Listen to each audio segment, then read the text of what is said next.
ये नासिक में जो ऑर्गेनाइज्ड लव जिहाद कन्वर्जन का जो ये ऑर्गेनाइज्ड रैकेट सामने आया, वो सिर्फ नासिक का मामला नहीं है। इनबॉक्स भरा हुआ है। कोई लिख रहा है अमन जी गुड़गांव में ऐसी कंपनी है, कोई लिख रहा है हैदराबाद में, कोई लिख रहा है बेंगलुरु में, कोई लिख रहा है यहां पर। वो कह रहे हैं कि नाम ना बताने की शर्त पर वो लगातार डिटेलिंग भेजने को तैयार है कि कहां पर क्या हो रहा है।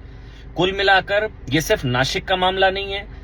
जैसे शब्द का इस्तेमाल किया नीतीश राणे ने, कॉर्पोरेट जिहाद, ये अगर उनके शब्दों को और सही तरीके से कहा जाए तो ये कैलकुलेटेड कॉर्पोरेट जिहाद, बहुत ही ऑर्गेनाइज्ड तरीके से एचआर पॉलिसीज के जरिए कैसे हिंदू लड़कियों को रिक्रूट करके उनको मुस्लिम टीम लीडर्स के अंडर रखा जा रहा है, चाहे आसिफ है चाहे कोई और है, जो नासिक वाले मामले में सामने आया।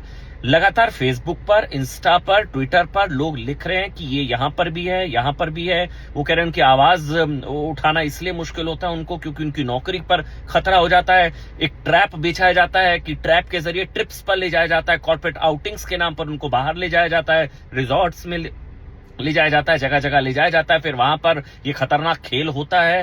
फिर जो है मंथली रिपोर्ट्स के नाम पर अगर आप उनकी बात मान लेते हैं तो ठीक, क्योंकि मुस्लिम टीम लीडर्स हैं। बहुत कैलकुलेटिवली एचआर पॉलिसीज में जो रिक्रूटमेंट होती है, जो हिंदू लड़कियों को जिसके अंडर रखा जाता है वो मुस्लिम टीम लीडर होता है, ताकि जो मंथली रिपोर्ट्स में जो उसका रिव्यू होता है वो उसी बेसिस पर होता है कि क्या वो उसकी बात मान रही है, नहीं मान रही तो नौकरी पर खतरा होता है। नंबर 2, सबसे बड़ी चीज ये है कि जो ब्रेन वॉशिंग का कॉन्सेप्ट है, जिसमें जो लोग लिख रहे हैं, जो ये एक मैं रिपोर्ट पढ़ रहा था, ये नासिक ने देवरिया में भी इस तरह की चीजें हुई है, उसको लेकर भी पुलिस की जांच का भी जिक्र है। यहां पर एसआईटी का गठन हो चुका है।